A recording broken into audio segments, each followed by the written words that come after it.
This is Teachers Talk Radio, and you are listening live. Good evening, everybody. You're here with me, Ben Thomas, live on the Twilight Show on Tuesday evening. I hope you all had a great start to your week. I'm joined by a very familiar person to me who I'll introduce in just a second. But we're going to talk about a life in teaching, basically. So stay tuned with us as we delve into a 30-year plus career. This is Teachers Talk Radio, and you are listening live. Tune in live at ttradio.org, or to join in the conversation, download the Podbean app and search Teachers Talk Radio. Follow the hashtag TTRadio. Tune in, talk it out with Teachers Talk Radio.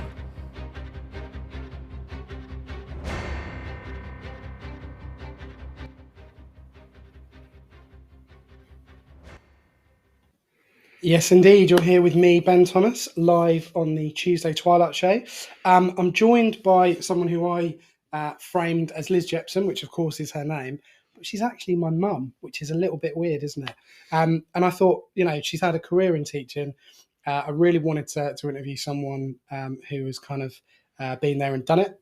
And who better to do that than my mum? So, Mum, welcome. How are you? I'm very well, thank you. Thank you for having me on. It is weird, very strange. She's put on her posh voice for you guys. So yeah, she's literally right next to me. My telephone voice. Exactly. We're back in the garage with the guinea pigs. Not as cool as it was a couple of weeks ago, but yeah, we are live for your listening entertainment. So, where do we start really? So I guess the easiest way to frame this is to kind of talk about myself because it's my show. A fairly early age that I wanted to teach, to work with children, and ultimately that was largely because of my mum. She was the one who kind of got me into it. She was the one who really showed me that it was a great career to have, and ultimately she would come home every day and talk about all the amazing things that she was doing, really, and I was able to kind of see firsthand, through a kind of like unofficial work experiences as they were in those days, to kind of see what she was doing, how she was interacting with the children, and ultimately how they were kind of interacting with her, really.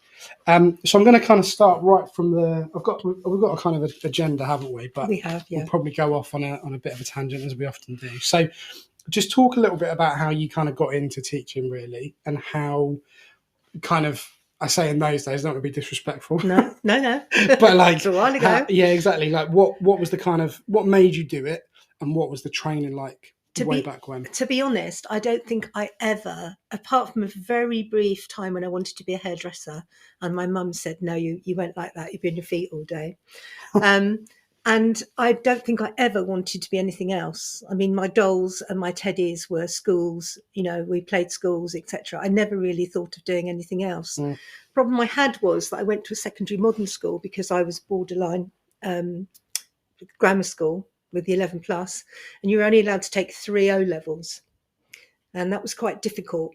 So I had to try quite hard to get in, and I did finally find a college that would take me. I did have 2 A levels as well, but anyway. And that was way back in 1975. And I started, we all started college, and the first person I met on the first day of college is now my best friend, and we're still best friends. We met up last week. Aww. Yes. So I think, what was it like? It was very different to how it is now. My friend and I were talking the other day, and we were saying, did we remember anything that really lessons or tutor things that actually helped us be able to teach? And I think the answer is no. I can remember a couple of lessons on Piaget. I can remember trying to be a rabbit and jump in a training session. Yeah. We're supposed to be learning PE, and we had to be rabbits. And then I can remember a couple of lessons on the history of education, which, although they were very interesting. So joining in the September, by the October, I had 42 7-year-olds almost on the runway at Heathrow Airport. Okay. And every time Concorde was coming. Well, it was training. It was still been in the prototype. All the children would get up and rush to the window. And to make matters worse, the teacher, who was actually responsible for the class, broke her ankle and was off school. So they basically gave me the class Okay. full time. Yeah. I'd had one half a day in From school. the September. From the September. Okay. And how many weeks was No, that? sorry, from the October. And how many weeks was that into your training? Oh gosh, I think it was probably 6. Wow. Okay. And it was quite an experience because, well, lots of reasons. And my tutor was actually a history lecturer who was scared of children, and he wouldn't actually come into the class. So he used to watch from the outside, and he used to pass me notes under the door about my lesson. Okay, so what we're saying is you were really new into the training session or training course. What was it called? It wasn't PGC, was it? No, Certificate of Education. Okay, which doesn't exist and been replaced by No, something no, else. it doesn't exist, no. And so he would not come into class No. because the children were just He didn't like children. basically. Okay, fine. So what we're saying is once upon a time there were people, and I guess there still are, people in education that are trying to train the next generation of teachers to help children. And then you're saying this guy just flat out didn't like children? No. Okay. He was lovely, but he hadn't got a clue what he was doing. Yeah. He was an academic. Okay. And to be fair, most of the people at the college were the same. So it was just literally get on with it. We hadn't really had any training. I think we had to produce a teaching practice file, and I think we had to do a case study on a particular child. Right. And I think we had to make some notes of what we were teaching, but it wasn't lesson plans per se. Yeah. And the schools didn't have planning. Okay. The teacher would say, "Oh, why don't you do money?" Right. So there was no. So in I keep saying in those days, but we're talking 1975 or whatever. What we're saying is that there was very little guidance for you guys. It was just you want to teach, great, crack on with it. Yeah.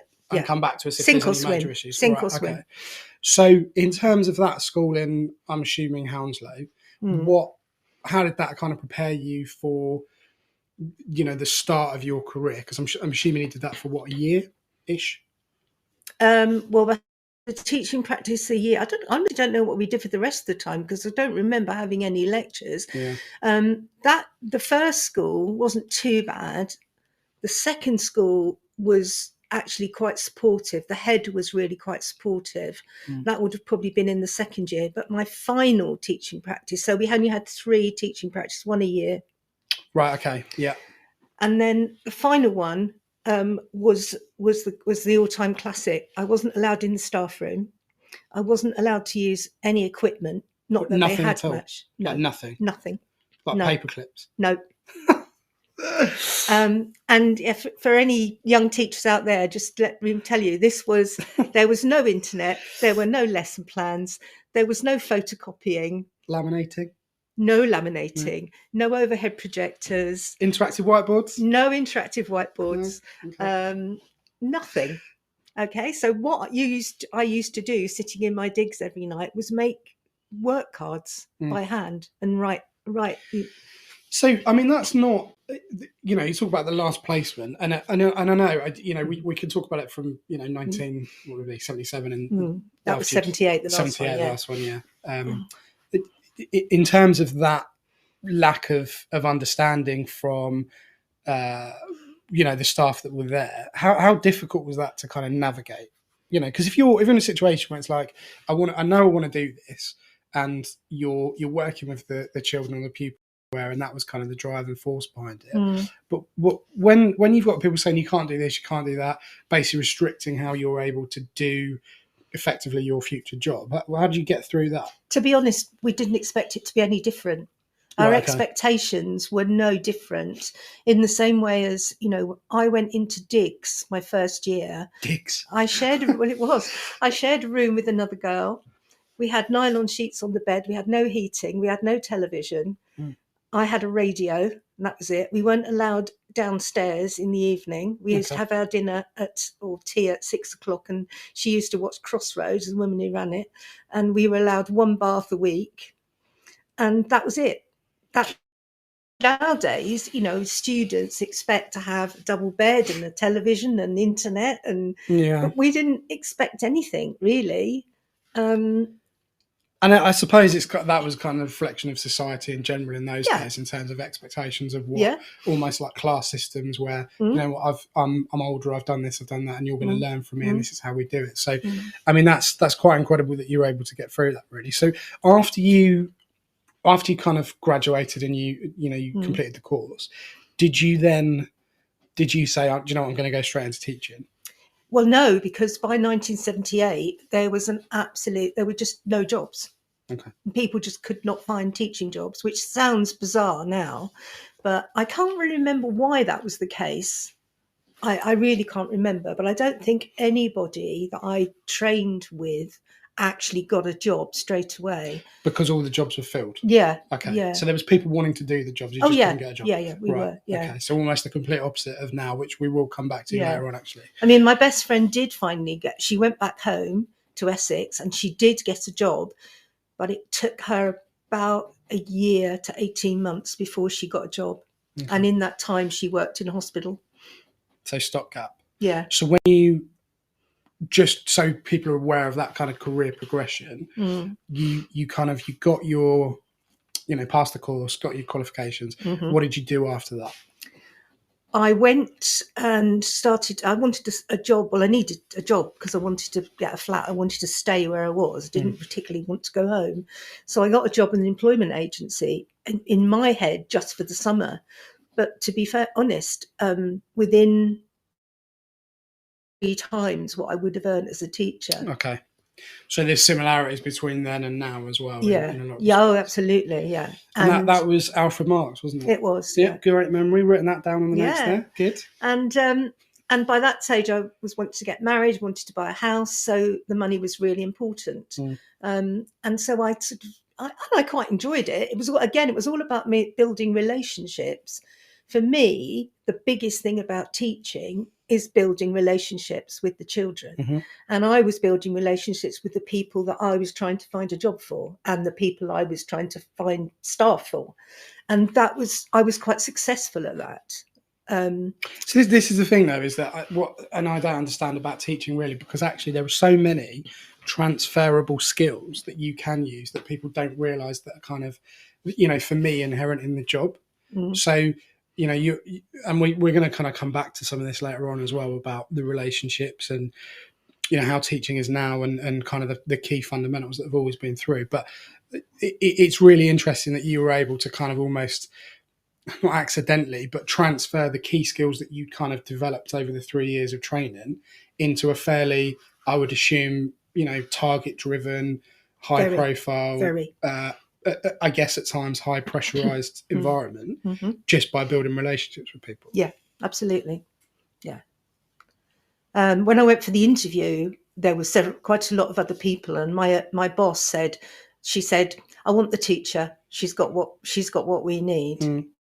Interview, and I had for a while I had 250 people a week working for me. No, don't show off. Dear, you mean it's not popularity hour? No. So it was hard. It was hard work. Yeah. So fast forward then, you kind of effectively getting back into teaching. What was the main driver for that? You. Brilliant. What a great answer. But so obviously I started at the school I started. Yeah. Did you then go, I just want to do this because it fits in with the lifestyle, or because you went, actually, Joe, I'm really missed what I'm doing? Can't believe you haven't heard this story. So I have, but the people listening. I think it's really important because actually you can, it's not, and there's no sort of, dark skeletons hiding anywhere, but it's just interesting for people listening to hear the recruitment process. Behind, when you think about it now. Yeah. And again, I keep saying it, but we will come back to what you do now. But, in those days, early 90s, was it? It was actually May 1990. There you go. So you'd had 10 years away from the profession, give or take? Plus maternity leave, I guess. Yeah. So so talk us through that kind of initial conversation. So I chose the school that you. It was exciting. and I wanted you to go to a school that was exciting. And when we went to the school, the head teacher didn't speak to us. She spoke to you. Some of the other schools we've been to, in fact, one of them referred to, is this the child that, while you were standing there?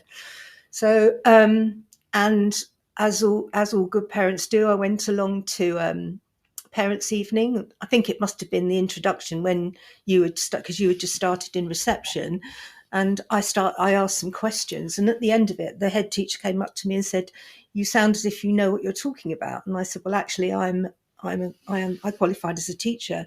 She said, "You don't want a job, do you?" And at this stage, I thought, well, actually, It's just like that. You want? Yeah. Do you want a job? yeah. Okay. Do you want a job?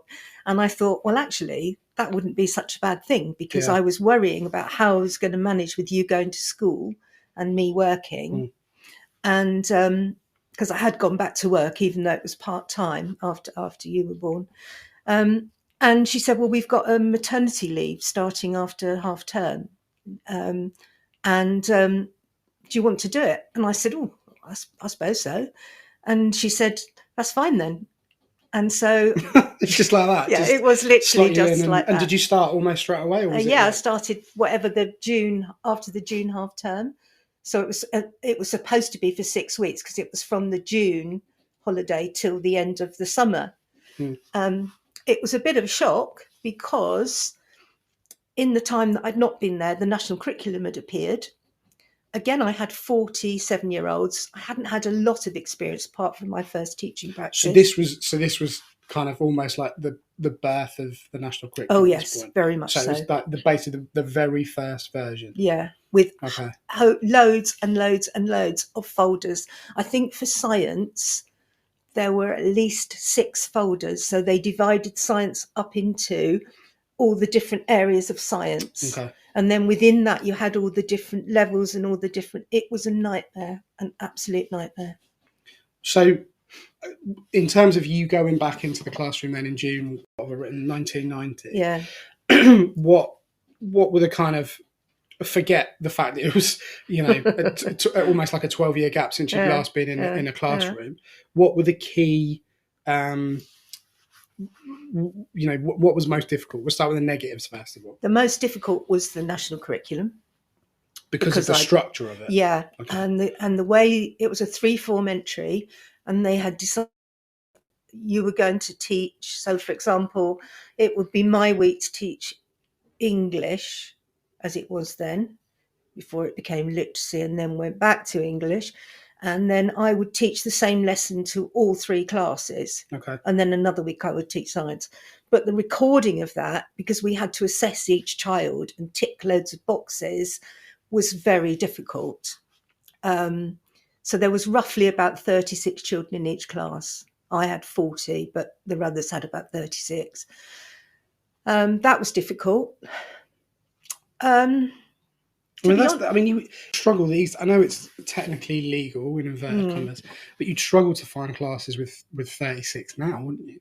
Oh gosh, yeah, like definitely. That wouldn't happen. Were you on your own? Did you have a TA or anything? I did have a lovely TA, yes. Okay. Yeah, lovely TA and I must admit the staff were incredibly supportive and could have thought, who is this woman who's just turned up and hasn't been teaching? And well, I think there's still, I do it, and it's not the right thing to do, but when you have people in front of you that are career change, you're always a bit like, okay, what's the motive for this? I mean, obviously now it's like you can breathe, you can teach, so crack on with it. But I guess in those days, and we're talking early 90s, I don't think there was a particularly big recruitment crisis in teaching at that point. So, having you step in from like the private sector, there must have been a few eyebrows raised, I guess, definitely. Yeah, I think there were. And I think also the head teacher had kind of bigged me up about how marvellous I was. And I could imagine, I was lucky that they didn't hate me on site, Yeah. So that was... But just going back to that, so obviously we'll come back to what we're talking about, but with the there was no interview, was there? No. She just said you want a job and you had to pass it through one of the governors. Yeah. Yeah, there was no interview. So when you kind of see back in and you obviously talk about the class size and the national curriculum, what else was tricky at that point to do, like, to be blunt, was it tricky that I was at the school, or was that not even a... No, that wasn't really, apart from one occasion, because we only actually spent time in a classroom together once, when I told you off for sitting on coloured pencils. That's not the worst thing I could do, though, is it? No, it isn't. But when you've got a child in school, you've got to be careful that you don't.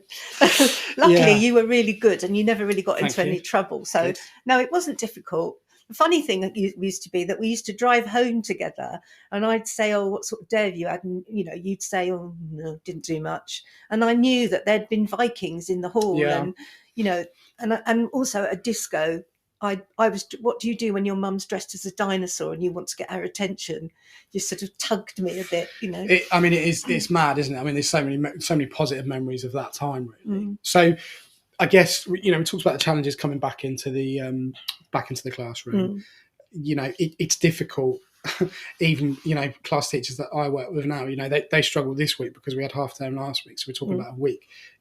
Summer holidays, September's really difficult to get back into. What were the real positives? Like, did you, when you walked in, obviously the first day is a bit daunting, but did you kind of instantly go, yeah, do you know what, this is me, this is what I'm supposed to be doing? Yeah, can I just start? I've just thought something. What I used to do was, I used to come home, bearing in mind you were 5, you used to have your tea and with you, and I used to set my alarm clock for 2:00 in the morning and get up and do my planning for the next day. And I did that. Yeah. But going back to the positives, and this is a really big thing for me, from the minute I stepped back into that classroom, I had this feeling of, this is me. I belong here. I feel totally at ease, totally comfortable. And in fact, because I was doing my probationary year, and the guy who came from... So you didn't have an interview, but you did have a probationary year. Yeah. Nice. To me, he came once and he said, "You're going to be fine." So I said, "Oh, right, thank you. That's really nice." And he said, "The reason you're going to be fine is because when you say something, it never sounds for a minute like you don't think it's going to happen. And I don't know how you do that. Students have asked me, how do you do that? And I don't know the answer. But there has to be something in your voice that when you say, please sit down, most children do." It's how you say it, isn't it? And that's, it doesn't matter if it's 1978, 1990, whatever. That kind of the tone and the meaning behind what you're saying is really important, isn't it? So did you feel when you obviously you felt at home and you felt relaxed, or not relaxed, but you straight away you pretty much enjoyed it. Did you feel like you were within that kind of probationary year, did you feel like you were constantly retraining yourself to do stuff? Was it like, oh yeah, I remember this from sort of 12 years ago, or was it a kind of a learn on the job situation? Obviously you mentioned the guy that came in from the local council, but was there any other, like if you would think about it in these terms now, it would be very, very rare that you would, as a school, would pick up someone who'd gone, I haven't taught for 12 years. It just probably wouldn't happen, largely because if you for reasons we won't go into now. But did you feel like you had support, or was it like going back to your last training kind of placement where you just left to crack on and we'll see what happens in 6 months? No, I had a lot of support.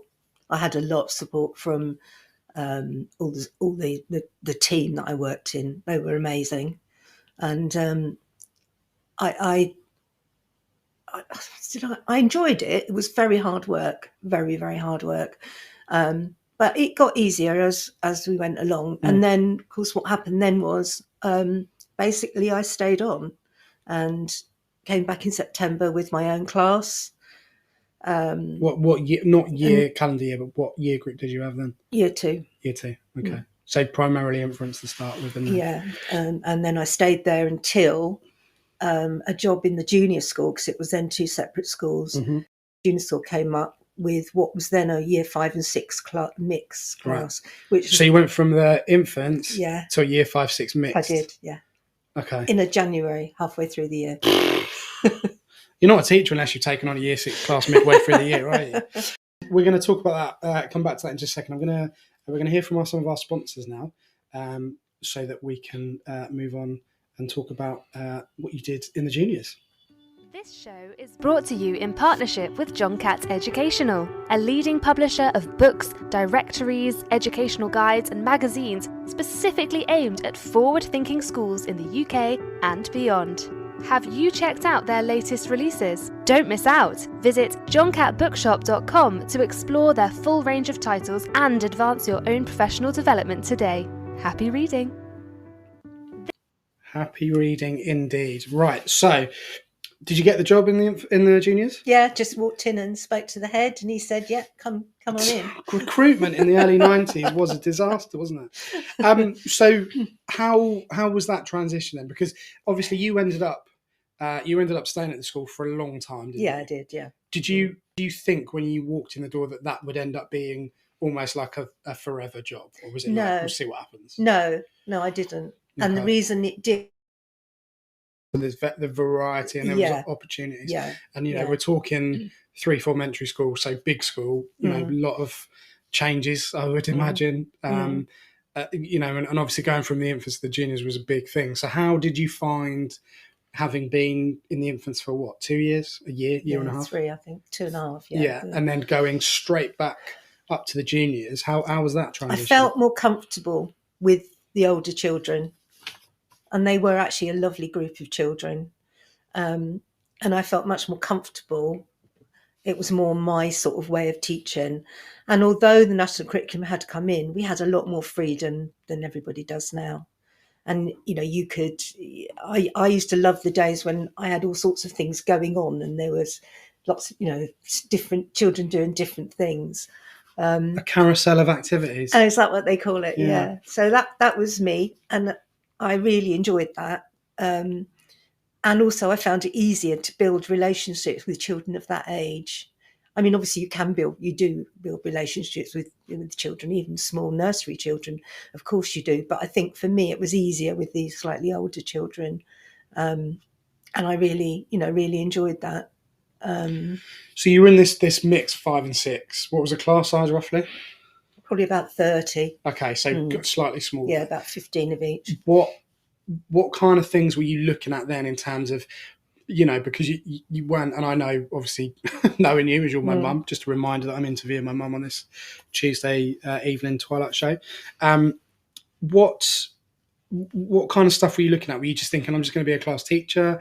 Were you just kind of waiting for opportunities? Were you looking for opportunities to kind of, I hate the phrase move up the ladder, but, you know, in a 3 form entry school, there was obviously going to be a lot of leadership opportunities, whether that was with core curriculum leadership, whether that's kind of head of years, I guess, because, you know, and you probably haven't guessed already, but, you know, what kind of stuff were you looking at and what was kind of... I don't think I was thinking. I was literally going from, you know, day to day, year to year, really. I wasn't actually, for me, it was a really happy time.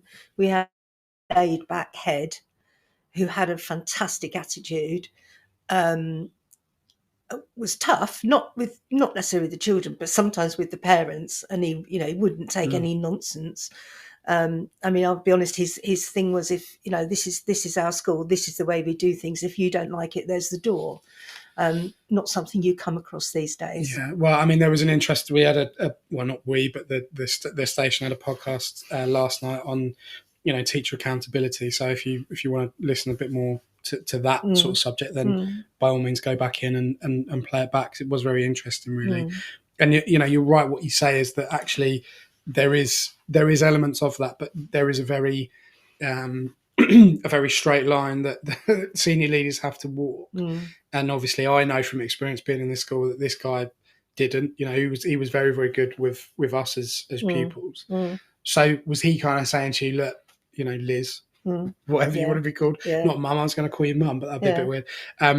You know, you should be going for this role, or there's this opportunity, I think, or did the kind of the leadership opportunities that you had kind of almost arrive by accident and circumstance? Yeah, because what had happened was when I was in the infant school, because they'd worked in industry, they had made me ICT.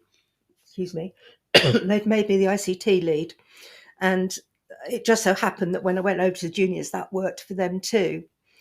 And the amalgamated, and I'm trying to think when it was probably about 98, something like that. So the two schools amalgamated and we became one school with 850 pupils. I mean, that's mad. And also, just before you go any further, can you just talk about what an ICT or IT lead, what that job was like in 1998? Because nowadays, to be blunt, in schools it's just firefighting and trying to scrape money together to buy new iPads. So what was it like? Because the people might be listening to this going, "Oh, ICT lead, whatever," but actually, back in the mid to late 90s, this was like the birth of something massive. Massive. Yeah. So what kind of stuff did you have to? So in the infants, we were using BBC computers with floppy disks. Right. If you don't know what a and I don't know the demographic of people that listen to this. If you don't know what a floppy disk is, just type it into Google. Be careful, all right? But have a look at what a floppy disk actually is, and then you'll kind of understand. And also, anyone like me who was born in the mid 80s and went to school in obviously in the 90s, Pip's Adventure Island, Pip's Island Adventure was like, and also having a mum as a teacher meant that I had access to this stuff at home as well. So this was like this was mind blowing, game changing stuff, and suddenly everyone wanted to come round and have a kind of tea at our house because we had Pip's Adventure Island. So if you don't know what those things are, Google them and have a look, and that's the kind of stuff we're talking about. Carry on, Mother. So then they went over to Archimedes, became the and the floppy disks then were the floppy disks that had, because the first floppy disks were floppy. Yeah. They were like a round disc, and then they had ones that were floppy inside but with a hard case. With the little silver clip along the the little silver clip. And you could store work on those as well, which you couldn't on the others very easily. So that carried over into the junior school. We were all using Archimedes, and I at some point, and like, I know what it was. Yes, the deputy head said to me one day, he said, "Have you heard about these new CD-ROMs?" And I said, "No, I don't think I have." And he said, "Well, I think we should find out about them. I think there's a place to go with those." And this was pre-internet, obviously. Yeah, pre-internet. So I went off to the BET exhibition in the January, which I'm going to, by the way. I'm speaking at in March. Yeah. So just to get a little thing in there. Found CD-ROMs. Okay. But I also found... You literally found them? Well, yeah, pretty much. I'm not allowed to mention the company. I found a company. You can mention them. Can I? Yeah, of course you can. Research Machines. Right. Do they exist anymore? They do, yes. They do. Research Machines had produced something called a window box. Okay. Which was a computer, so a monitor with a CPU unit at the bottom. And it was preloaded with software. It was based on the IBM system, which everyone in the rest of the world was using. Nobody was using Archimedes. And I came back really excited by this. And so the deputy head and I set about, he agreed with me. So did one of the heads who fortunately worked for a computer company. The governors who worked for a computer company said, "Yeah, you're right. We should teaching these children to use Archimedes. We should go down the route of the IBM system," and the window box fitted it perfectly.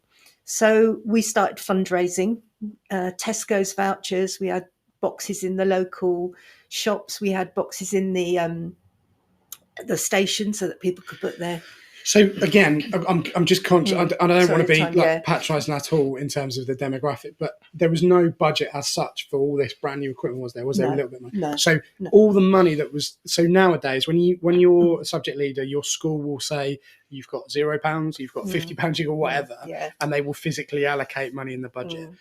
Back in those days, you were basically relying on people to effectively crowdfund, but with physical vouchers that you've got from Tesco's. Was it every £10 you spent? I can't remember. Honestly, can't. No, I think it might have been less than that. Was it? But it was literally. So people would walk into school if they like school with these massive wodge of vouchers and go, "Here you go," and that would obviously buy the equipment for the for the next year, for the year after, and so on and so on. So you kind of relied on the goodwill of the community, which again, we could do a separate podcast. Well, we have done a separate podcast on communities in schools, but that was a really big driver. And it's the same sort of latterly with the Sainsbury's PE vouchers, which people may or may not be aware of. That used to be the PE budget, basically. you'd have to allocate what you wanted to buy.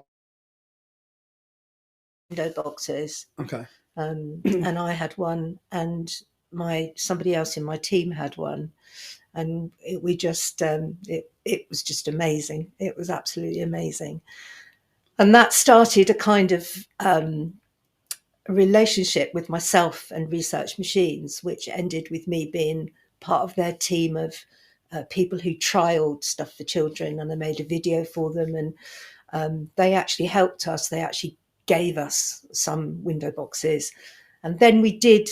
The deputy head managed to get us some money, so we started to put a window box in every classroom, and of course the next thing that came along was the internet. Yeah. So then we had to think about how we were going to do that.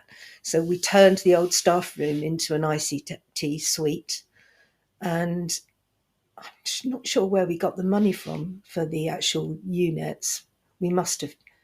I really can't remember, but we did manage to get that. So talk about that, because obviously nowadays, we walk into a classroom and we expect to have Wi-Fi, interactive whiteboards, everything working. Well, say everything working, but you expect it to be there and kind of functioning.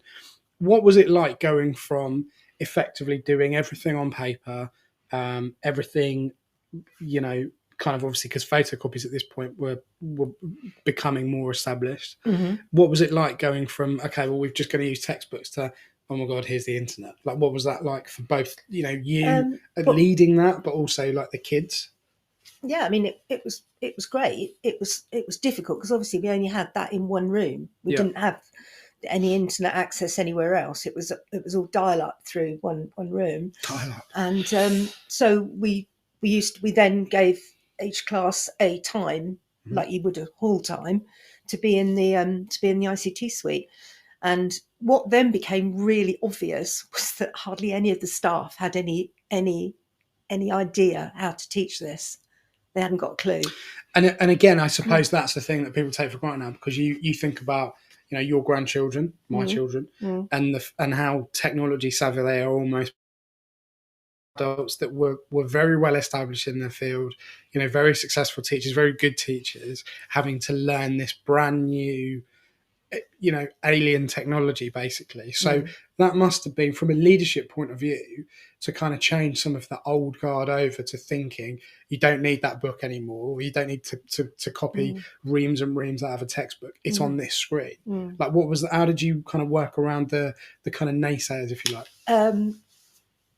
Yeah, I think it was only really, they were only doing a lesson, so they weren't using it in the classroom as such.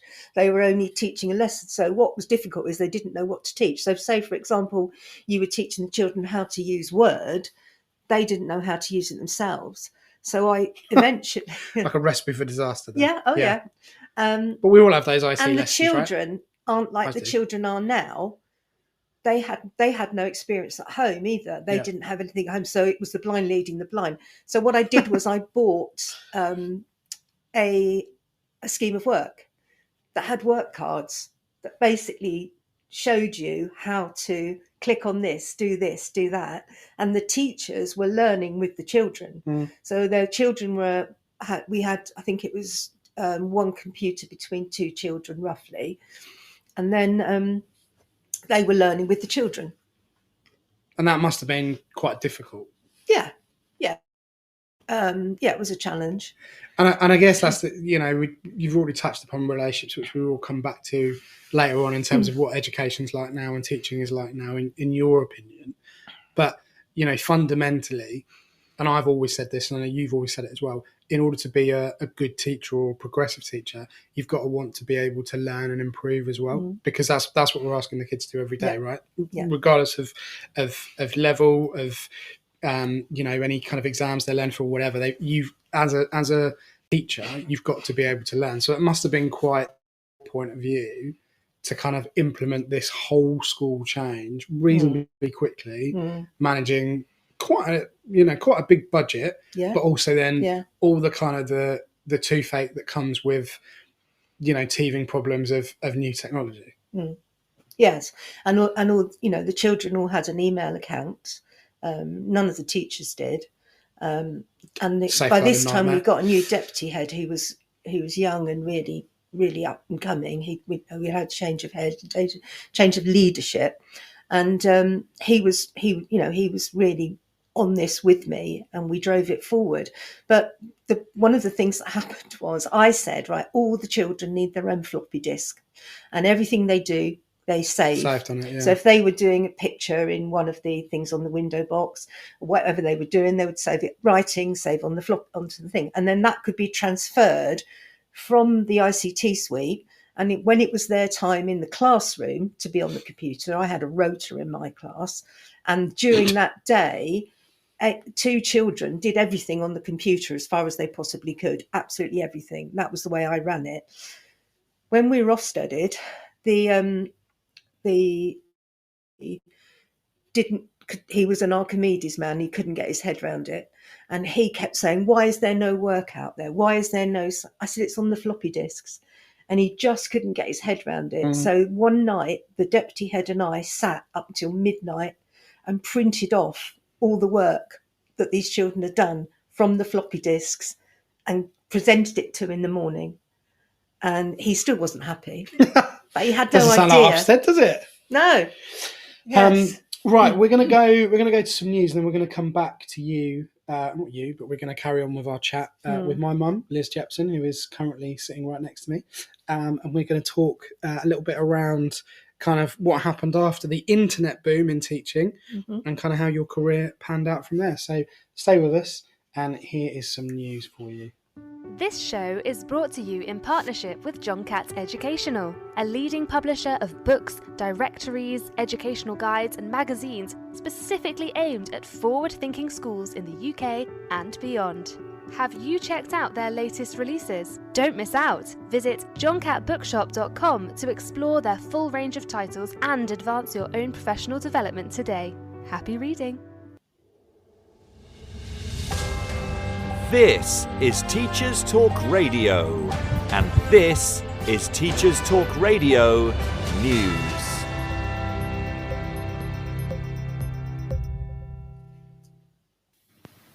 STV reports that a council in Scotland could become the first to open schools for 4 days per week. According to the report, West Dunbartonshire Council is currently considering the proposals alongside a range of other measures as part of a bid to plug a £15 million funding gap. Currently, primary schools in the county are open to pupils from 9 a.m. to 3 p.m. each day, with secondary schools running an asymmetric week with 7 periods on Mondays and Tuesdays and 6 periods daily Wednesday to Friday. The new proposals would see primaries open Monday to Thursday with hours of 8:30 a.m. to 3:45 p.m. and secondary schools running an 8-period day Monday to Thursday, beginning at 8:20 a.m. and ending at 4:10 p.m. The plans were shared with parents and are for the 2023 to 24 academic year. Considered for education across the council are a reduction in the number of learning assistants, a review of grants for uniform, removal of breakfast clubs in primary schools and swimming lessons for pupils in primary 4. West Dunbartonshire Council says the plans would have no impact on teaching time or teacher numbers, but that savings would be made in costs for transport and energy usage. It does acknowledge that the proposals may impact upon childcare arrangements for parents, and that consideration must be given to support vulnerable children. Plans for 50-day provision for those children is being explored. The plans are likely to find favour with unions, as during June 2022's AGM for Education Institute Scotland, delegates backed a motion calling for a move to a 4-day week, stating that it could improve the standard of teacher well-being. There is some concern, however, on the possible impact of the sort of move on those with non-teaching roles in schools. The Council will consider proposals during a meeting on March the 1st, 2023, before any further steps to consultation can be taken. The Channel Island of Guernsey has released the finding of its latest Young People survey. The results seem to indicate that vaping in schools is on the rise and that there has been an increase in bullying reports amongst children in Year 8 and Year 10. In better news, 40% of pupils surveyed believe their school now takes bullying seriously, a significant increase in the 26% figure from 2019. There has also been a significant uplift in the numbers of young people who cycle or walk to school, from 26% in the 2016 survey to 40% in 2022. Year 6 pupils walk or cycle the most. In terms of health, 40% of those surveyed admitted to trying vaping, although cigarette usage was down at only 15%. More Year 10 girls vape than Year 10 boys. The survey is completed every 3 years. Finally, Sir David Attenborough has praised Sunderland University's decision to join BAFTA's Albert Education Partnership to teach students the importance of creating sustainable content. Students on Sunderland's MA Media Production programme will benefit from teaching on topics such as the science of climate change, the environmental impact of the film and TV industries, sustainable production practices, and creating content with strategic environmental purpose. Sir David said that saving the planet is now a communications challenge, whilst Gary Stubbs, leader of the MA programme at Sunderland, said the university's film and TV department is set to take green issues to task. This has been your Teachers Talk Radio News with Joe Fox. This is 2 Minute Tech with Steve Woods, your tech briefing on Teachers Talk Radio. Hello, this week I'm asking a question that you don't dare to ask. There are some things in life that you're desperate to know, but just can't find the right person to ask. And when you try to search for it, incognito, of course, the answer still eludes you. Whether you're returning from, are on, or you can count on me to address the tech issues that face us in our classroom. Today, I ask, what is that bloody big hole in my desk for? You know, the round one that's too big for a cup holder, and if I poke any wires through it, the second I unplug and change rooms, they tie themselves into an array of knots that a master sailor would be proud of. If you're driving or operating heavy machinery, pull over. I've found out what it's for, and found a use for it. It's called a desk grommet, and it is for wires. But it's for wires when you're not hot desking and you're staying at the same desk with the same equipment. Some clever companies have come up with some solutions that you may want to get your school to invest in. The most basic is a flexible rubber desk grommet. This simply shoves into the hole and has a star-shaped rubber grip. Pull wires through it and they won't slip back through. I found a pack of 3 for £7. Bargain. Invest in a bit more, you can get a kit to make it a USB charging station. Now that will be rather more useful for bouncing from lesson to lesson. The cheapest I could find was around £20. Using the search term desk grommet cable management, I found for £27 a grommet with a standard UK plug socket, 2 USB charging ports and an RJ45. For the non-geek, an RJ45 is the Ethernet cable socket you plug your computer into to get the internet using a wire. This goes to show there's a tech solution for everything. Do you have a task? Why not send it to @TT Radio Official? I'm Steve Woods, and that was 2 Minute Tech. 2 Minute Tech with Steve Woods, your tech briefing on Teachers Talk Radio.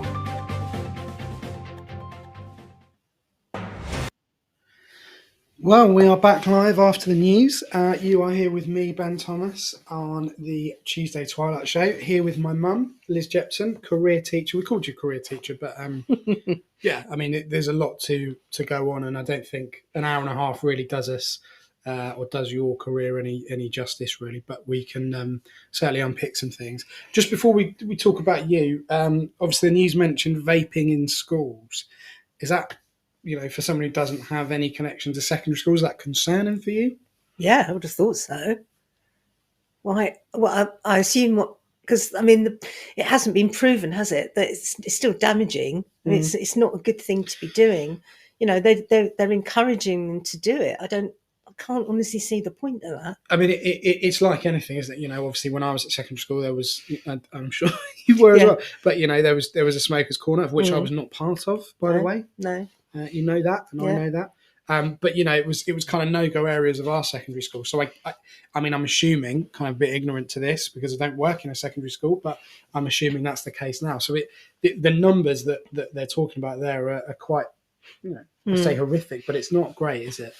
You know, and also the bullying issue as well. It's, you know, do you think, kind of a large question really, but do you think schools, in your opinion, because we're going to come back to what you're doing now, because you still have a hand in, do you think schools do enough to address sort of bullying problems?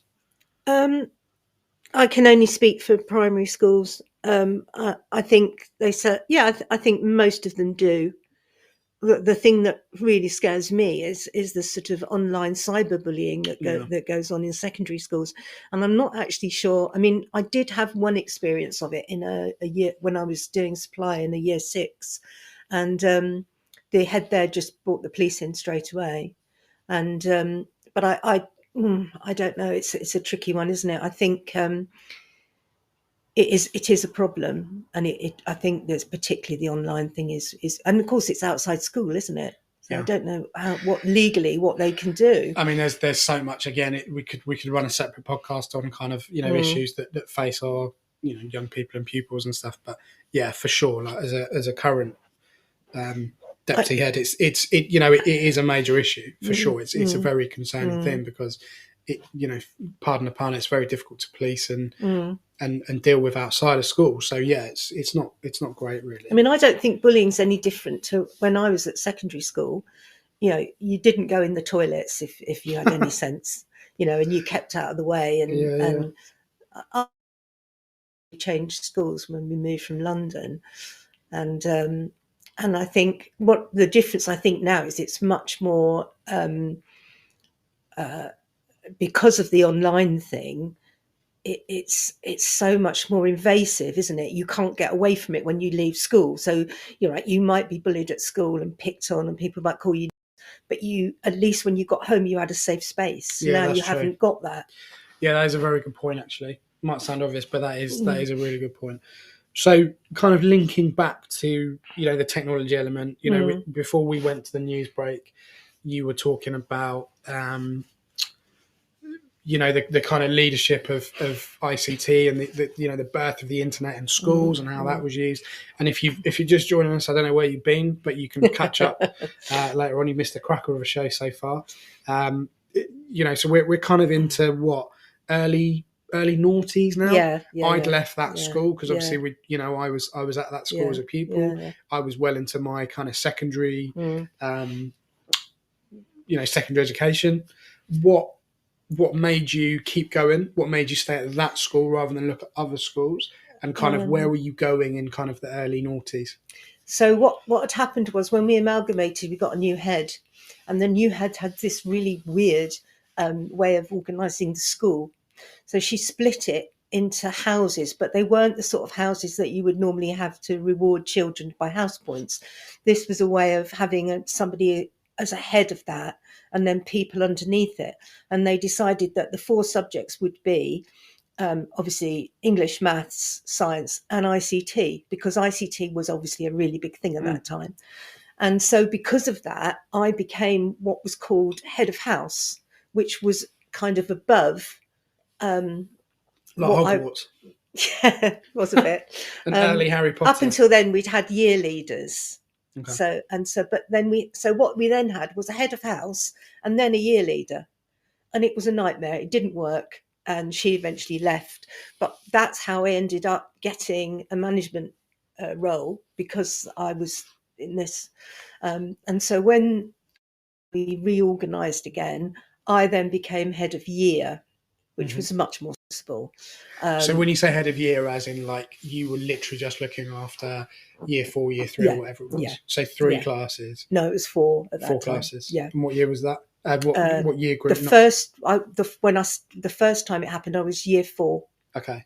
So then I'm guessing the school structure was there was head of years basically. Yeah. For a bit like a secondary school format where you've got head of years, and then they kind of who had a responsibility for also, a core subject, or a curriculum area, and then they kind of fed into the larger of deputies and I think we had the head, the deputy, and then later on we had an assistant head as well. Okay, so with those changes you're talking about with the different heads, and the kind of the different personalities that came in, how did you find that? Did you ever think, I've had enough, I'll go back to not Alfred Marks, but Reed recruitment or whatever they are now? I think that was probably the most difficult time, because it didn't really work, particularly the first person we had. Yeah. And they'd had a lot of people apply for the job. Bearing in mind, we were probably the biggest primary school in the country, high profile. They absolutely picked the wrong person for the job. she knew it, we knew it, That must have been difficult as well. If everyone knows that it's like the elephant in the room that you shouldn't be there, and you just and getting through that must have been pretty tricky. It was hard. Yeah, it was hard. So how did you do that? Relying on people around you? Just the people around me, and my team were brilliant. And I basically, by then, I think more so than had been maybe in the beginning in the 90s, behaviour issues were becoming more. We had more children with issues of one sort or another. So just unpick that a little bit. So when you because obviously now behaviour issues it's a very broad spectrum because of the differing needs, different economic backgrounds. Just talk a little bit around the kind of the behaviour elements that you were starting to face in those kind of early 2000s. So children who, probably when I first went back into the junior school, 92, we had about 2 children in the school who were disruptive and didn't do as they were told. By the time... Because it was an SEND need, or just because they were just... Family issues mainly, yeah. Okay.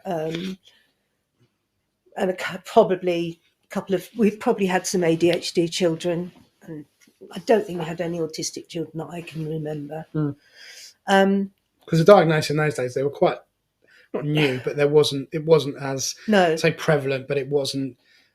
Do I even say accepted? I'm not even sure that's the right word, but it wasn't. There weren't people actively looking out for these particular issues. No, and there were no. I don't know what you call them now, but IEPs, individual education plans, didn't exist. And I guess they were just classed as naughty children at that point. Yeah. Although to be fair, we did have really good. We had a lot of people who came in. So gradually, as the behaviour became more of a problem, probably I think because the leadership was poor.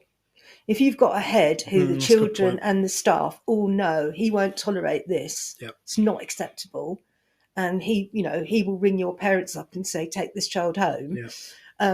And then you have somebody who's never around and actually only used to speak to the children by using a megaphone at lunchtime. So it was really not surprising that the behaviour did start to fall. And maybe by then, society was changing. The area the school was in was quite a deprived area in a lot of places. We had a good mix, but there were a lot of children who were living in poverty. And that, it's to interrupt you there, as I often do, but just that's a really good point about the tolerating, because I was on the weekly review with this, some of the guys from the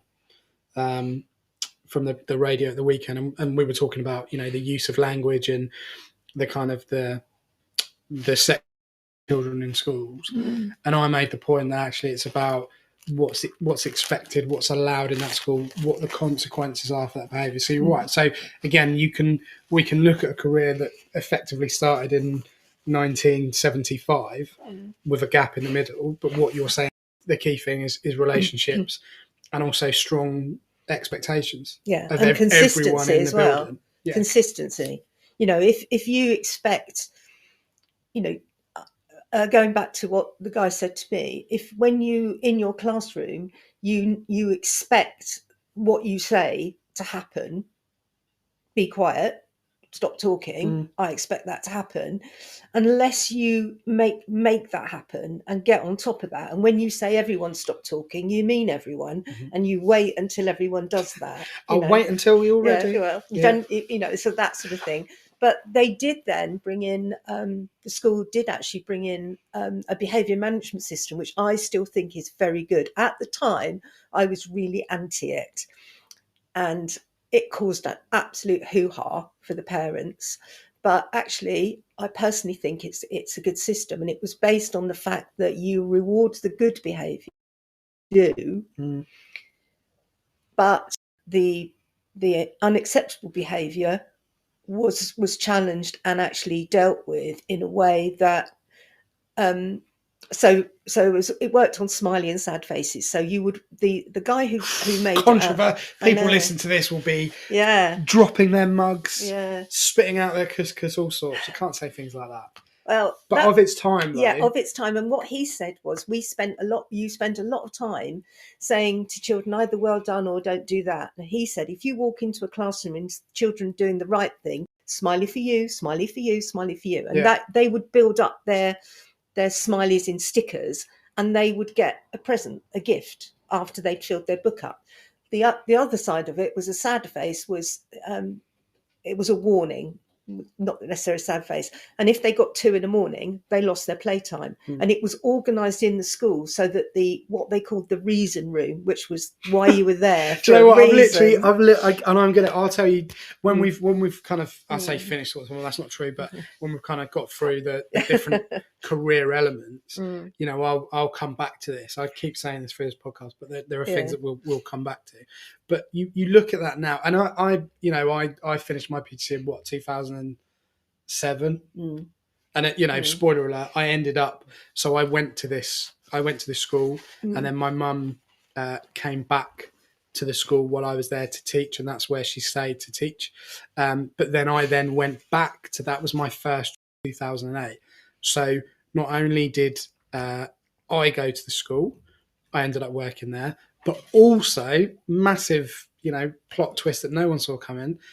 Mum ended up was a pupil at that school, and then ended up teaching at that school as well. So how bizarre is that? So you've got 2 people that over their generations went to that school as pupils, but then ended up getting effectively their first teaching job there as well. This head that Mum's talking about now brought in this stuff. He gave me my first job, so I'm never ever going to criticise him for that, because he was absolutely, and I said to you, he was great for me. And we'll talk a little bit about why you ended up leaving in due course. But the idea now, and it was all arranged. Like when we were training, it was like, that kind of high profile, visible praise and that visible negative.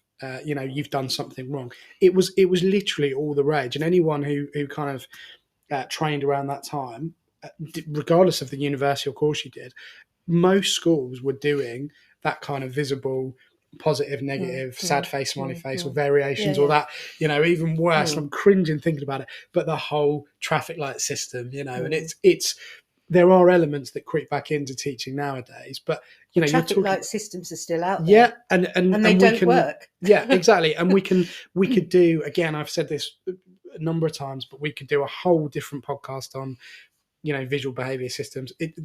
It depends on the setting, it depends on the expectation, but by and large, the critique is that they're just not valuable anymore. Well, but in those days, that was the given. In the same way that when the national curriculum, as Mum said, when it came out, you were given all these pamphlets and these books and everything else. Same with people that used abacus back in the kind of the mid to late noughties.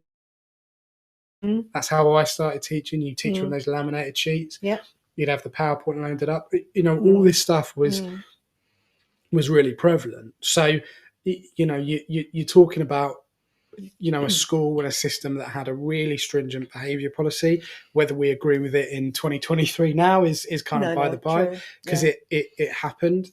So, in terms of those changes, were you still, going into work every day and going, do you know what, I'm still enjoying this? Yes, absolutely. More so than previously? No, probably not, because by then what had started creeping in was, appraisals, peer assessments. Did they have performance-related pay before you left? Or was that not? No. Got me years. And then we had what was it called? Where when the government brought in, so if you've been teaching for a long time, you could apply to stay as a teacher but get extra money, and you were supposed to get it just because you'd been a long-term golden teacher. handshake. No, that was when you joined. Can't remember what it was called. They probably had some flashy name for it, didn't they? But our head said you had to do something extra for it.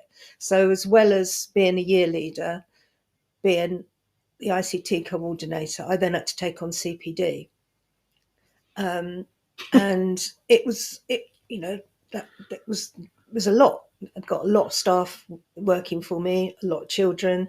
Behaviour was becoming an issue, and the merits of that scheme I understand are not good now. But at the time, it did help us have a tool to try and deal with it. Yeah. And I think that's the thing, isn't it? In terms of any school, you have to be you know, all on the bus, Yeah, all in the right yeah, seat. That yeah, stupid phrase that people yeah. chuck around as like a, you know, life-changing affirmation of teaching, which is nonsense. And investing and buying into the systems that are there. And you know, we're talking about when did you leave that school? When did you go, do you know what, I've had enough of full-time education? But Can't remember. actually, as you moved in, and then you moved into my classroom, so I left in 2008. No, you didn't. Sure, Yeah, 2007. because that'd be even weirder. I started that. I got my job there Yeah, in September. but I already 2008. left then. You definitely already left. Yeah, but I thought I left in the July, and you started in the September. No, I think you left before that. Or maybe the year before. Yeah, Yeah. It was a. It was close. I don't think we could have done that. We couldn't have ended up. We definitely didn't work at the same time. No, But anyway, no, we didn't. We weren't there. I'd left and you came. okay, was it with 2005? Because I was at uni. Oh I no, remember. actually, you're right. Because I was at another school when you. Yeah. Yeah. No, I'm with you. School. Yeah. God, shouted at. But it was close though. So before you, so we talk a little bit about why you decided to go. I've had enough. Okay. But before that, have you got any kind of like standout stories from just that kind of that period of time, or anything that you know? So, as I said to you, the reason that I've kind of brought you on is because I wanted to talk to someone about a career in teaching, because you know as well as I do, and the stuff that I tell you, that no one's sticking with. Well, that's right. That's not true. A lot of people are sticking with teaching. No, They're just going, "Do you know what? I've had enough now." Yeah. But you were at that school, so let's just say 2005. I think So it was you 7. were there for between 15 and 17 years. Yeah, it was. 16. Okay. Yeah. So I'd been teaching for 15 years. So you stayed at the same school for that length of time. With obviously different roles within the school. Which is a base like moving schools. It was, of the yeah. amalgamation, Very much so, infant to juniors. Mm. When you look back on that time now, that kind of massive chunk of your life, what are the kind of standout things for you? Either like a story, or kind of the impact that you may or may not have had, or like, you know, because I saw you firsthand, you know, on occasions dealing with children, and you know, I kind of came in to just kind of get a very rough feel for what was going on, and how people were, and all that sort of stuff. But what I think the fact that I know that, you know, for example, I remember one time when I decided to split 2 children up and put them in different classes when they went to another year, and the parents were, these 2 children had been together from nursery, and the parents were horrified and really didn't like it.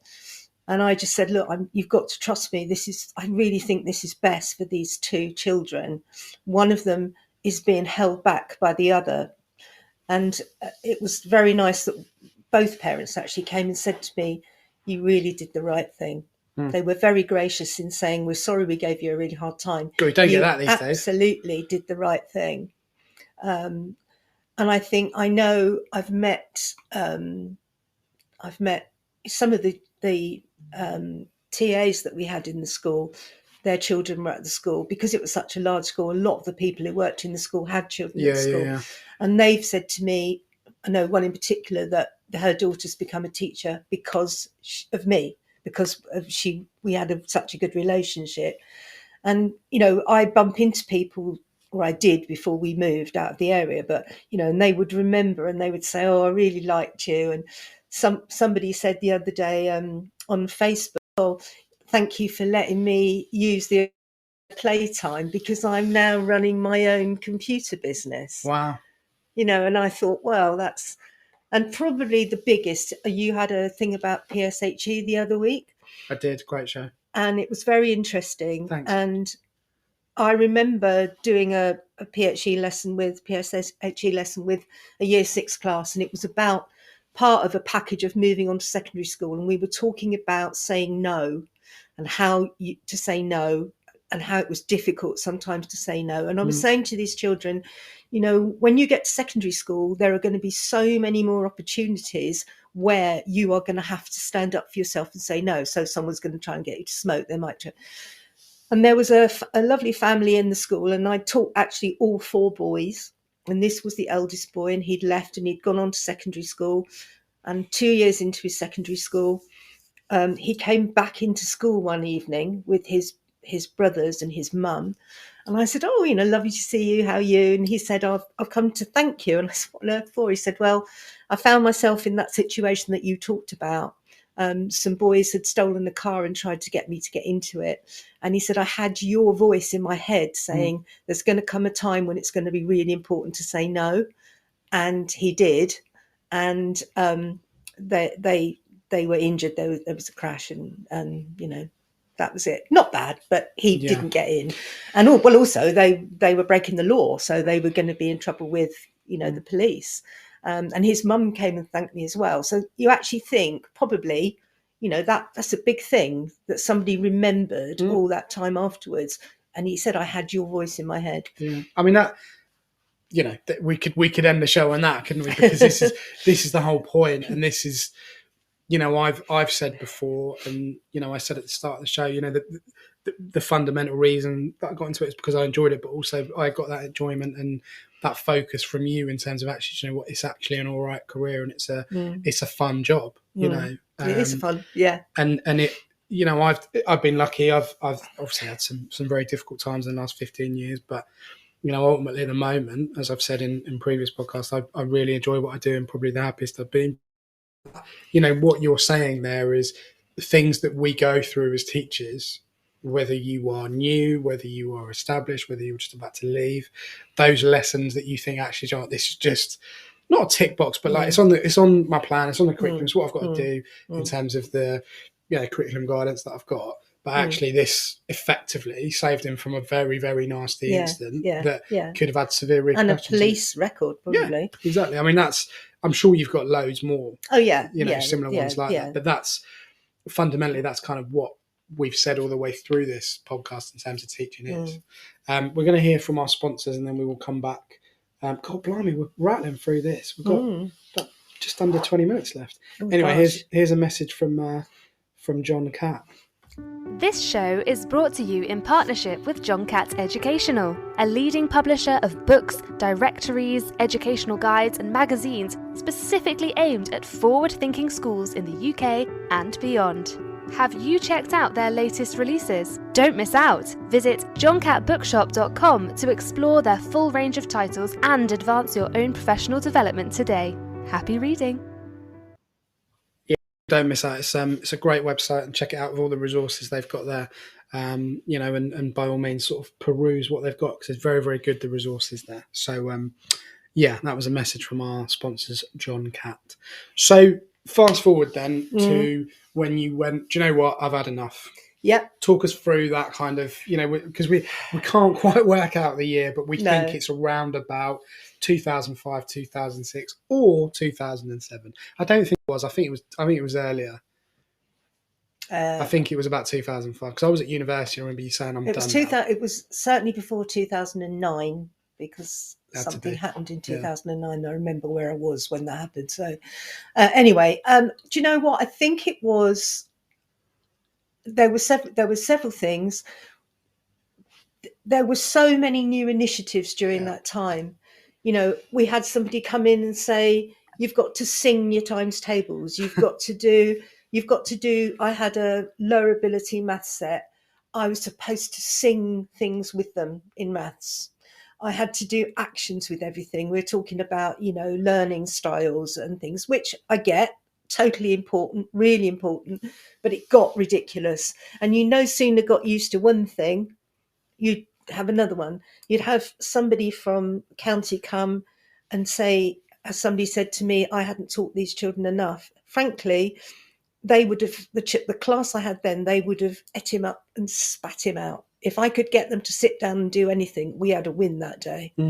And as for me not teaching them, he had no idea where their starting point was and where we were going after that. So those sort of things. So was that the one instant, or was there one thing? There was others, yeah. Was there one thing that you went, actually, this is literally? Yeah. So I'd taken 120 children we had decided to have a whole activities week as part of our healthy living. And I had taken them all. We'd done all sorts. We'd done skiing. We'd done. I think I came on that. Yeah, you did. And we went to an ice rink, and one of the children fell over, and I was dealing with that. And I thought she'd broken her arm.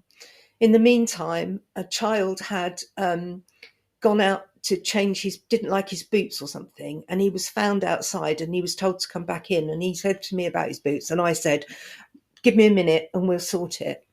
Because of this child, we had to take her off to hospital, forgot all about it. His parents wrote a letter saying that I had deliberately ruined his experience because I hadn't let him change his boots. Yeah.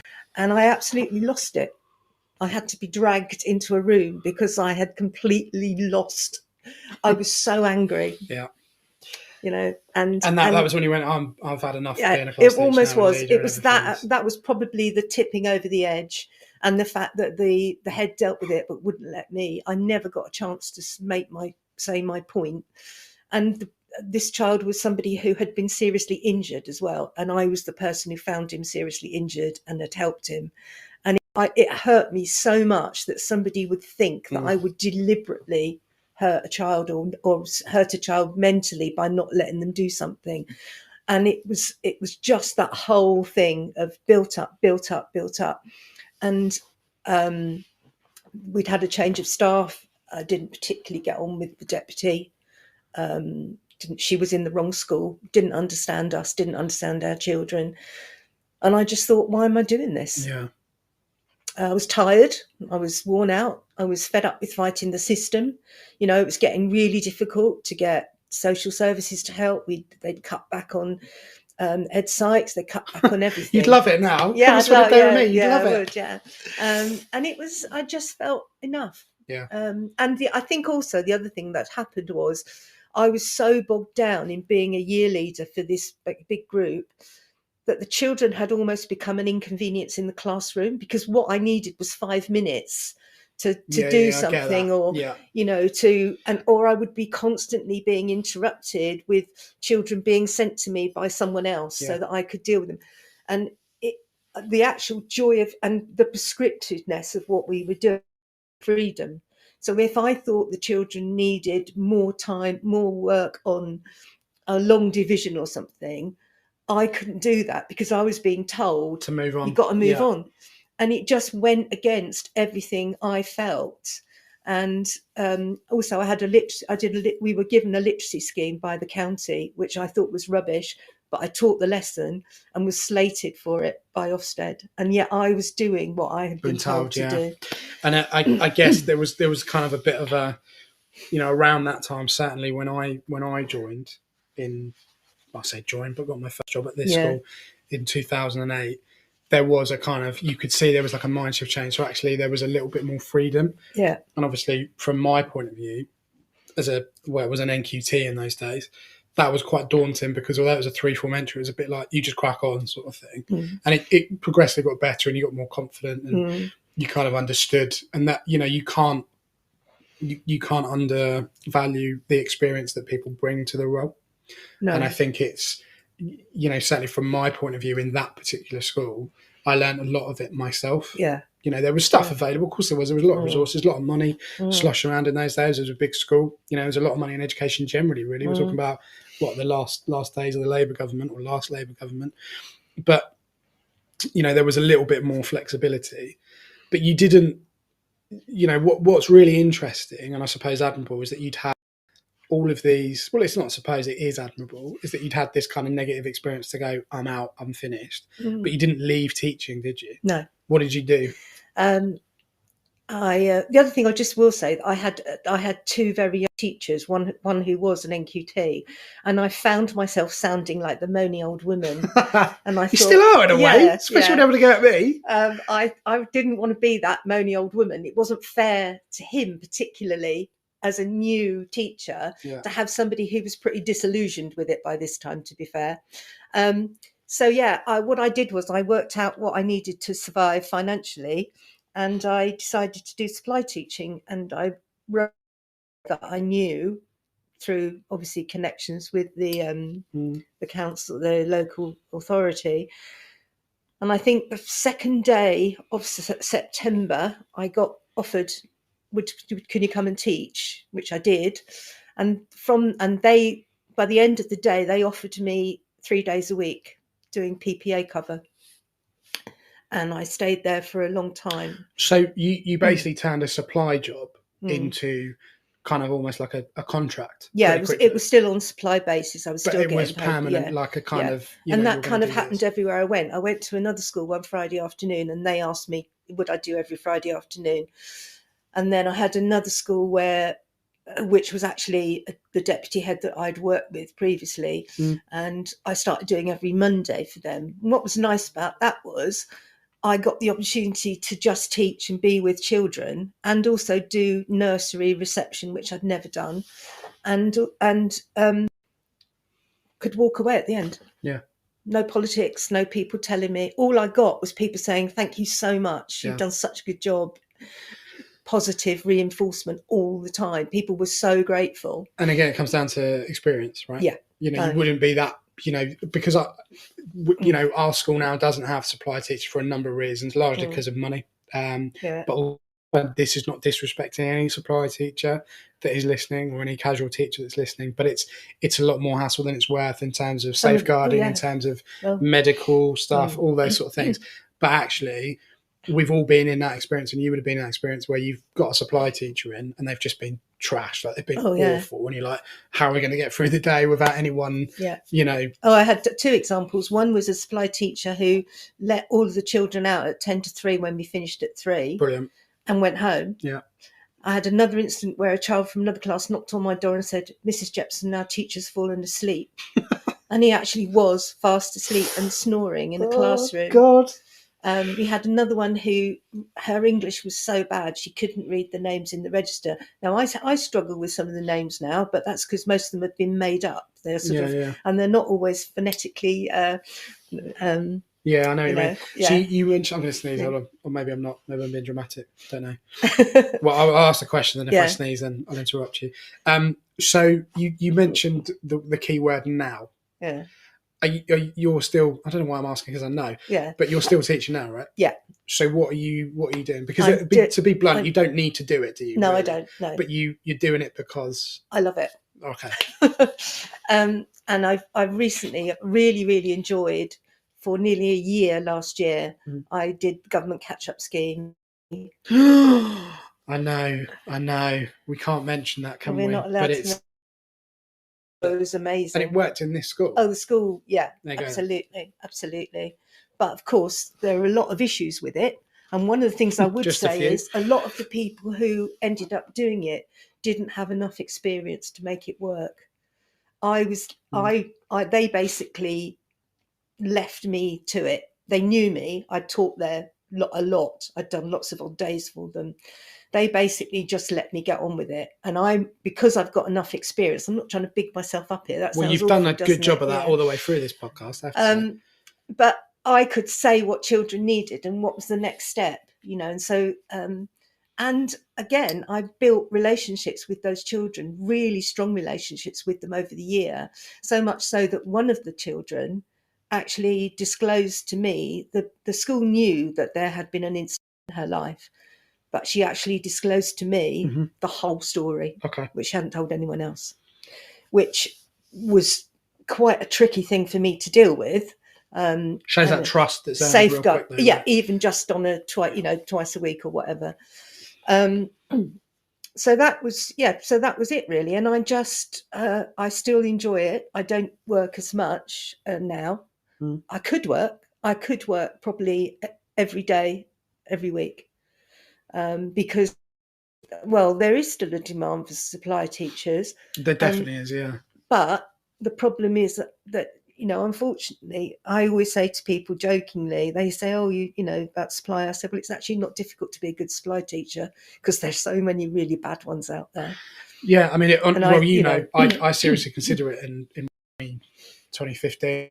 My last school, which we won't go into now, but it was a kind of I made contact with, and as you did, and you give them your experience level, and they just trip over themselves. They just hassle you. It's like cold calling all the time. So I think what's really telling is that you've been able to forge these relationships and these kind of turning a casual thing into like a semi-serious commitment. Quite quickly. Yeah. And you kind of, not only you supply teaching or kind of not supply teaching, because it's not like people are ringing you up in the morning or whatever. No, I don't. But you're kind of your designated days. Yeah. You won't answer the phone before 9 o'clock No, or whatever. no. What kind of, because we've got a few minutes left. What Okay. other stuff are you doing now apart from spending time with your grandchildren? What are you doing Personally? Yeah. Well, don't say talking to me because we know that. But what are you doing generally? Well, I live in a small village. Very active in the village. I'm the president of the WI. I'm Right. just about. It's You not asked the credentials question. hour. What are you doing? I'm just about to organise the coronation party. So. What, the coronation's going to damage children's education by missing a day? Yeah, that one. Yeah, exactly. Yeah, that one. But you've got a lot going on. A lot right? going on. Yeah, and a lot going on. I suppose what I'll just come out and say is that you don't need to work. No. You don't have to work. No. But with all this stuff that you're doing, and it is a lot, I think you saying I'm president of the WI, people will laugh into this, but that's kind of doing it a bit of a disservice in terms of the amount of community work that you do. Yeah, we do. Looking after a lot of people, taking people to hospital, all that kind of stuff. Tomorrow. Yeah, exactly. And you're still choosing to go into a school because you like... Because I love it. Yeah. And it's so lovely when I go back, because I do tend to keep going back to the same schools, and it's lovely that they ask for me specifically. And when I go back, they go, Mrs. Jepson, we haven't seen you for ages, and I have, so, and actually one thing I would say about supply, even if I go into a school I've never been to, that relationship, that building relationship starts from the minute those children come in the door or you meet them in the playground, and you've got to start, hello, how are you? Lovely day. And I've seen supply teachers who are just sitting at the desk when the children come in and don't even look up. Yeah. You build that relationship, fantastic lunchbox, love your hair, what a great coat, anything just to engage with those children. And that starts the day in a way that they basically. So, losing my voice. You've got ECTs listening to this, or people that are, for whatever reason, listen to this and contemplating a career in teaching or education, or people that are currently training to teach that might be on the fence about either seeing it through or finding it difficult, or just generally not kind of completely sold on teaching as a career. On top of that, if you were put in front of Gillian, bless her, and they said to you, right, Liz, tell us how to solve the recruitment. So it's two questions. First of all, what would you say to any early career teacher or someone currently training to teach? And also, what would you say to Gillian about solving or trying to solve the recruitment and retention crisis? The second one's easier. I think what you have to do is give teachers more autonomy. Right. You've got to allow them to do their job and not be interfered with on a regular basis. And you've not got to keep changing and moving the goalposts. I used to just say to people, just let me teach, just let me do my job. I don't, if I think I need to sing, I'll sing. If I need to stand upside down, I'll stand, whatever. But constantly being told and constantly changing, and every time you get a new government or a new education minister, someone else, and they don't. And also, if you're going to trial something, trial it properly. Just don't come up with an idea and go, I know what we'll do. We'll do this. Let's run that out in all schools. That's what I would say. I heard someone on your other podcast saying she trusts her teachers and she gives them let themselves and do their job. That's what would be good. As for NQTs, you can't call them that. It's ECTs. No, sorry, I did that the other week. ECTs. I don't know. I think they have to like children. It's always a good start, right? Well, I've met loads who don't. I know. I get it. Yeah. I just find myself thinking, why are you in this job? Yeah. And they've got to be prepared to work hard at building relationships. Some children walk in your classroom and it's instant. They love you, you love them. Others, you just have to keep trying and trying and trying. And if it isn't working, it's down to you as the adult to try and make it work. And it seems to me that a lot of not only young teachers, but a lot of the teachers I come into contact with actually aren't that bothered. Oh, well, they'll be gone next year. Yeah. And that year could be crucial. I think ultimately, as you've always said, you've got to care and you've got to not only enjoy it, but show people that show the pupils that you enjoy it. and you want to be there with them day in, day out. Yeah. And I think I said this on the first podcast I did with Louisa about communities, but the biggest thing for me is stepping into the role I'm doing now is not having a class.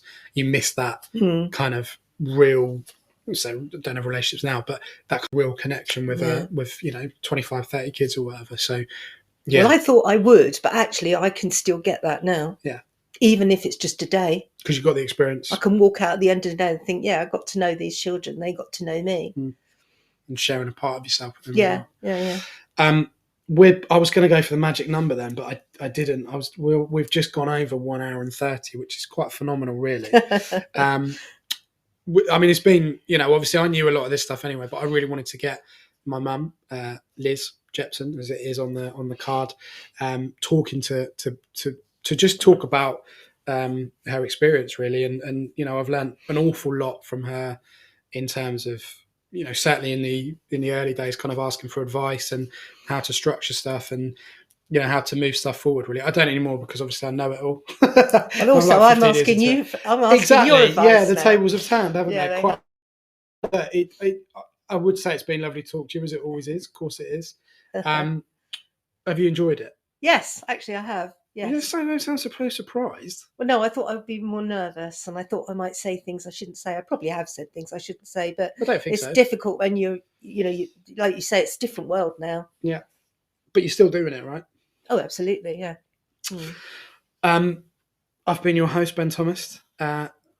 Liz, my mum, has been my guest. I hope you've enjoyed this Twilight Show. If you've missed any parts of it, you can obviously play it back over the usual channels, wherever you get your podcast from. But just to say, I'll be back next week. Actually, I've got a show next Tuesday because I'm not around the week after, if that makes sense. So I'm kind of doubling up sort of in consecutive weeks. Be talking about kind of private education versus the state school system. I've got a guest on who's worked in both, so we're going to get his views on how he views those. Have a really good rest of your week. If you're on half term, enjoy it. If you are not on half term like me and you're back in the groove, hope this week goes very well for you. And we will see you next time on the Tuesday Twilight Show. You've been listening to Teachers Talk Radio. Tune in live and listen back at ttradio.org. We look forward to hearing from you next time on Teachers Talk Radio.